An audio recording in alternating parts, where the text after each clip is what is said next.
আসসালামু আলাইকুম এভরিওয়ান, আশা করি সবাই ভালো আছেন। আজকে কথা বলবো সাকিব আল হাসানকে নিয়ে।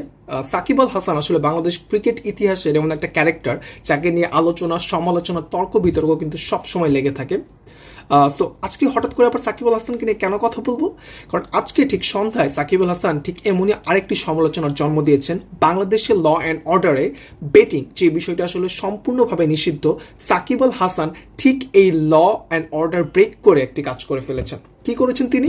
সাকিব আল হাসান আজকে সন্ধ্যায় তার ফেসবুক পেজ থেকে একটি পোস্ট করেছেন, যেখানে আসলে খুব ভালোভাবে দেখা যাচ্ছে 1xBet, যেটা আসলে একটা বেটিং সাইট, তিনি তাদেরকে প্রমোট করে পোস্ট করেছেন এবং সেখানে আসলে মানুষকে রেজিস্ট্রেশন করার জন্য প্রলুব্ধ করছেন, বা সেখানে রেজিস্ট্রেশন করার জন্য আসলে তিনি মানুষকে আহ্বান জানাচ্ছেন। সো সাকিব আল হাসান, যিনি আসলে লাস্ট কয়েক মাস ধরে এমন কোনো সমস্যা নেই আসলে সাকিব আল হাসান যেটার মধ্যে দিয়ে যাননি, তার বিরুদ্ধে মামলা হয়েছে, তার বিরুদ্ধে গ্রেফতারি পরোয়ানা জারি হয়েছে।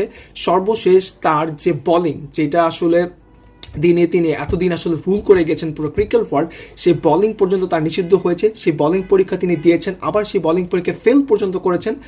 অ্যান্ড কিছুদিন আগেই, জাস্ট এই কয়েকদিন আগেই তিনি আবার বোলিং পরীক্ষা দিয়ে পাশ করলেন। তারপর কিন্তু একটা জিনিস দেখা যাচ্ছিল যে সাকিব আল হাসানের বিরুদ্ধে যে একটা নেগেটিভিটি যে যতটুকু মানুষের মধ্যে ছিল, অ্যাজ আসলে বাংলাদেশের অনেক মানুষ সাকিব আল হাসানকে অনেকদিন যাবৎ ফলো করতো।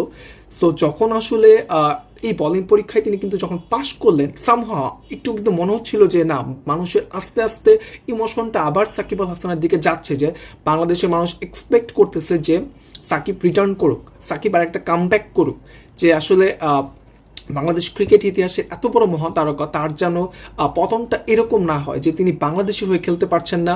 তিনি তো আগে দেশে এসে খেলাটা তা পারছিলেনই না, বিদেশের কয়েকটা সিরিজ খেলতেছিলেন, সেটাও কিন্তু তার বন্ধ হয়ে গেছিল কারণ তার বোলিং অ্যাকশনটা নিষিদ্ধ হওয়ার পরে।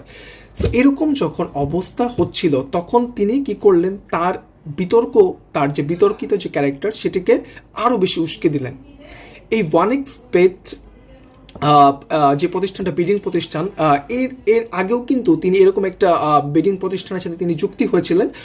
সেটা যদিও একটা সারোগেট প্রতিষ্ঠান ছিল। তারপর আসলে বিসিবির সাথে সাকিব আল হাসানকে শোকজ করা হয় বিসিবি থেকে। পরে সাকিব আল হাসান যদিও এটা থেকে সরে এসেছিলেন, কিন্তু তার এরকম একটি পূর্ব তিক্ত অভিজ্ঞতা থাকার পরও তিনি আবার কিভাবে আসলে এরকম একটা বেটিং প্রতিষ্ঠানের সাথে যুক্ত হলেন, এটা আসলে কোনোভাবে আসলে এটা বোধগম্য হচ্ছে না।